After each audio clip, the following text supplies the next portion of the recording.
Now the things are getting more settled here. Keeping Fish Simple has done his tour of the whole fish room. I've gone and added a bunch to the website, plants, shrimp, fish. Check it out. I don't know how much will still be there. But for now, I gotta start thinking about getting this whole place organized on how I wanna do it. It's gonna be hard to, I can't really get footage of everything I'm gonna do. I'll try to get snippets here and there. But right now, I'm currently working on, you can see I got the ladder out.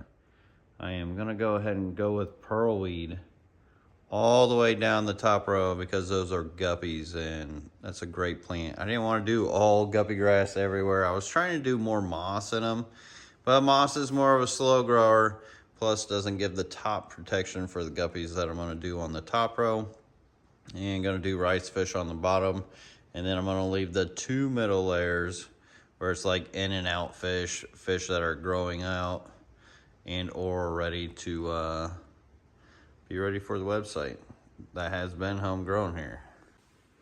So luckily for me, I've got a lot of plants that grow in this fish room. This is a whole huge stairlight tub. I would say it's probably about a 30-inch tub. I'm gonna start picking out this pearlweed and getting it spread across there for the guppies. Look how beautiful that is. But then I'll have to do things that I really don't want to do, but I know I need to do. Like I'll have to start tearing into this tank, getting rid of this rock, because I got these fairy cichlids in here with my Cernergo rainbows, and you know, they do get along well, but I want to get these bred, and I want to get these guys into their new main homes because I have a special place for cichlids now. There's just a lot of that sort of organizing to do here.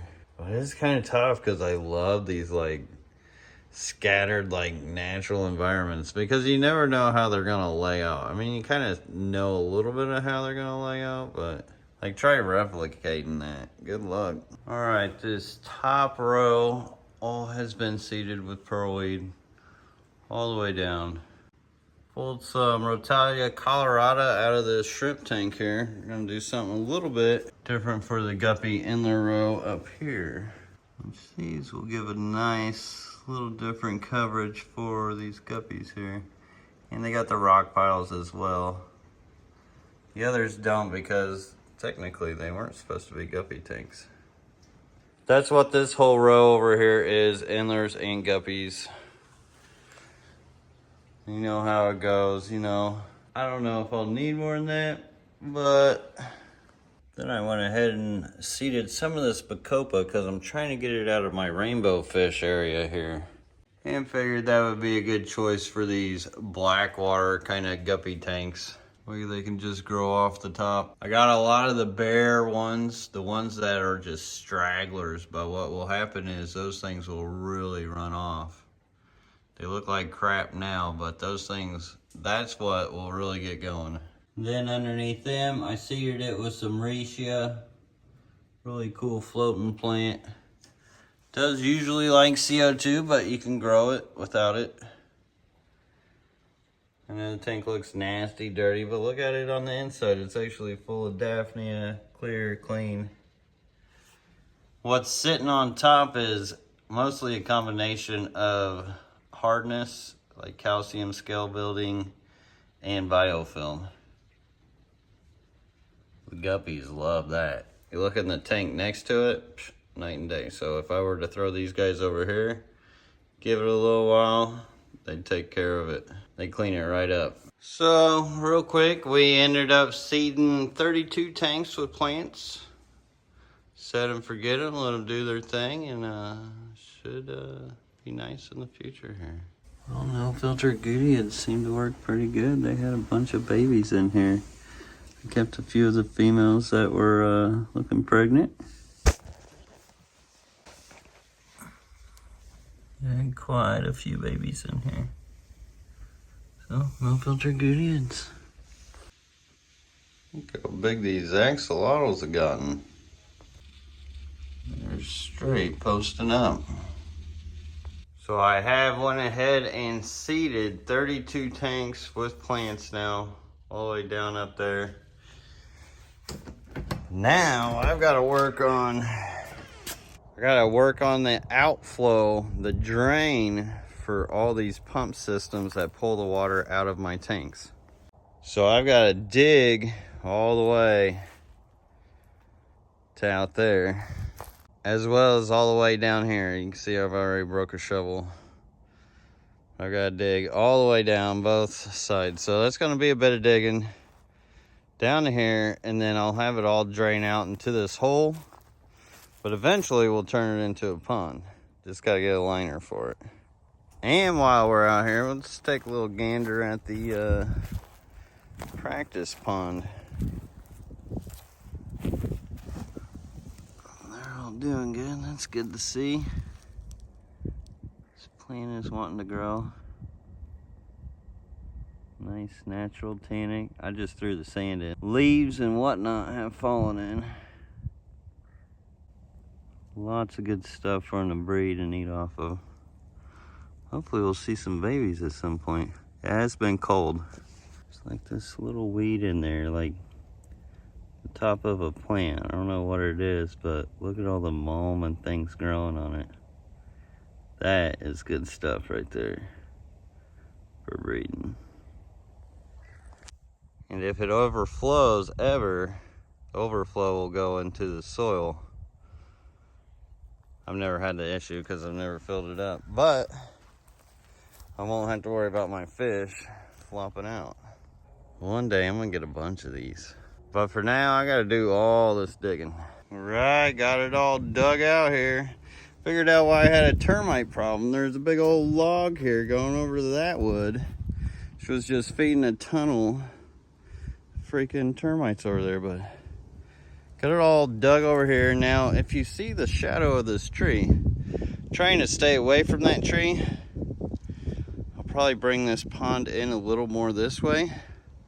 I know that'll change during the seasons, but if I could leave some shadow area away from the roots, I won't grow as much green water or algae in the future in the pond. And though I plan on having plants and other things in there to help combat that. But we are all dug out, ready to go.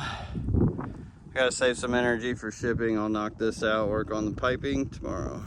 Time to do what I do best, lay pipe. And I did kind of slope it down towards that direction. That way it has a gradual slope so water doesn't get stuck in between and has to be pushed through like a little catchment of water. Hopefully it will just flow on down. Gravity can definitely be your friend when keeping and maintaining aquariums. And as far as my connection here, I've got to go 1 inch to 2 inch. So I got my T-valve here, and then they got this bushing, which you put actually in the fitting. Then I can fit a 1 inch through there, so I can just angle the 1 inch down and into this bushing, and then it'll go from, this is a 2 inch to 1.5.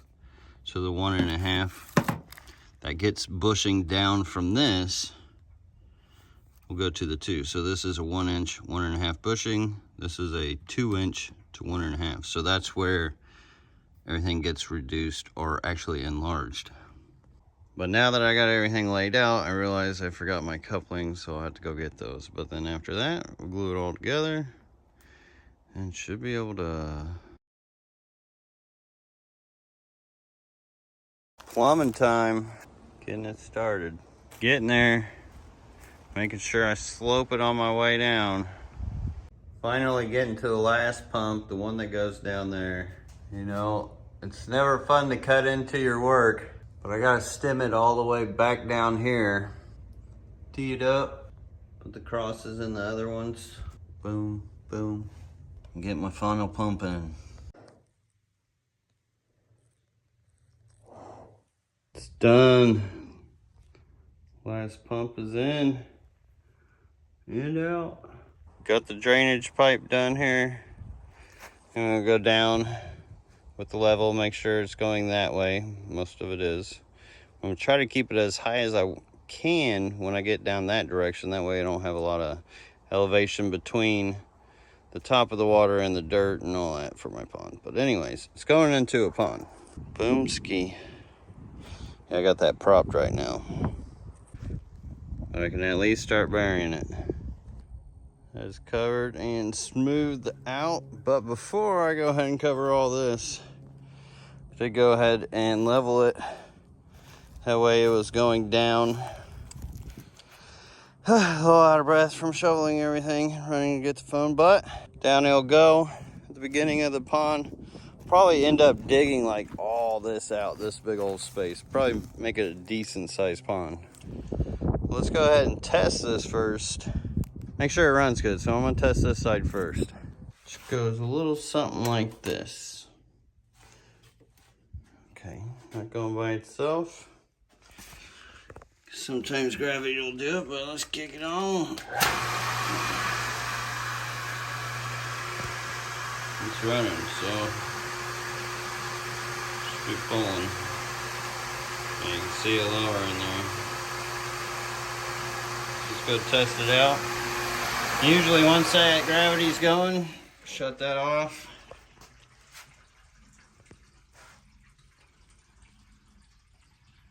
It flows out pretty fast, you can hear it. And we should have water down here. If we don't, we got problems. That would suck. Oh, thank God. It's already buried the rest. There it is flowing. Make its way. Probably need to prop that up with the rock right at the end there. That way it stays strong. I do have some back behind it, but a little more front towards the head wouldn't hurt. So I'll wait for that to slow down and then we'll test out the other side. First thing first, I gotta top off these tanks because they are just full of guppy grass and fire red shrimp. And now that I opened up those valves at the tanks, this is the main valve for the water. So this will add the water and we can go ahead and add it quick because there's 3 of them. There they go. I got that main valve, so there's not always water in these lines. So I don't have to worry about something happening while I'm gone. If a valve fails out of hundreds, I can sleep with peace of mind here. And I might as well top off these bad boys too, because my heater comes down and evaporates a lot.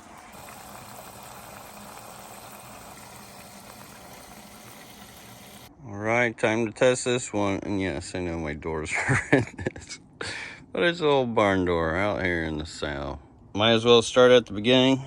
So that one just runs right here.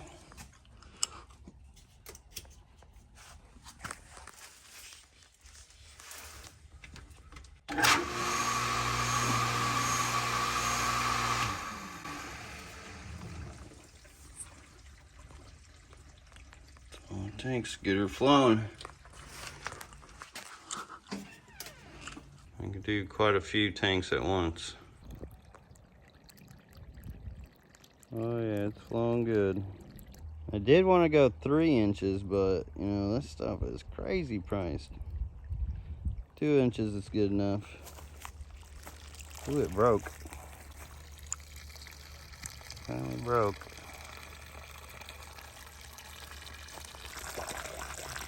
Got my own little waterfall river. Where's the fish? Let's grab some. Just kidding. One day though. One day.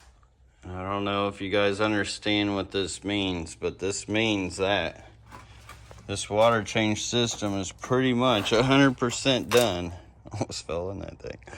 But I still gotta knock all the dirt in here. That's all I gotta do now. And make sure there's no leaks in this behemoth. But besides that, I mean, I would say it's 100% done. Finally.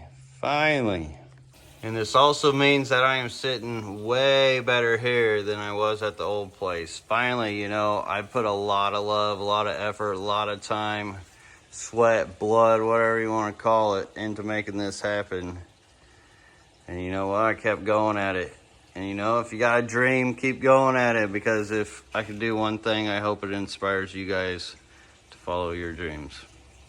Whether it be fish or whatever it be. Something you like to do with your time, so it's not so much work, you know. becomes a lifestyle at one point. But anyways, I'm excited about it. Whoop whoop. It's finally fully freaking done. I got a nice healthy rock pile to work with. You guys know I love my rock piles. And thanks for joining me on this journey. Get it, kitty, get it, get it. But anyways, thank you so much for watching. I hope you guys enjoyed it, and I'll see you on the next one.